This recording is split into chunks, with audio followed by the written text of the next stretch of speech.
And I know you've been asked it in interviews, Amy, like, why don't you name the names? And talk about why you all are not going to be the people who share this information. Well, in some ways, we are proxies for the victims themselves. You know, we have been told, her brothers have been told, I have been told the names of who hurt Virginia. And it shouldn't be on the victims or their proxies to put themselves, who have threatened not just litigation, but violence. And the reason that I don't think that's a failing on our parts is that the names are out there. The names are in the files. The question should be aimed at the Department of Justice and at law enforcement or at Congress that has subpoena power. You know, not at, I wrote an op-ed for the New York Times.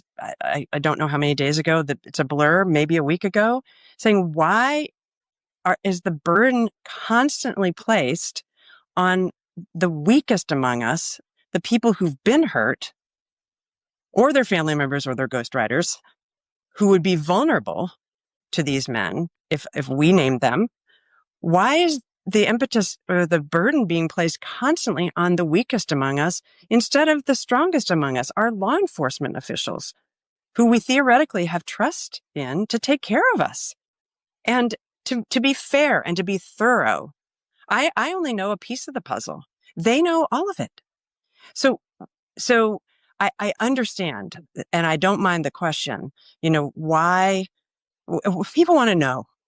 And if I'm coming out and saying, well, I know, because I'm a journalist, I can't write a book with a person telling me about various people and not interrogate who those people are. I couldn't just take her word for, well, there was some guy. We needed to know, I needed to know, so that we could make this book as accurate and careful and nuanced as possible.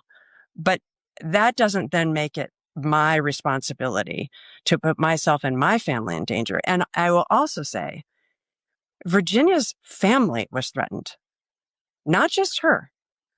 And those people still are alive, not just her brothers, but her 3 children.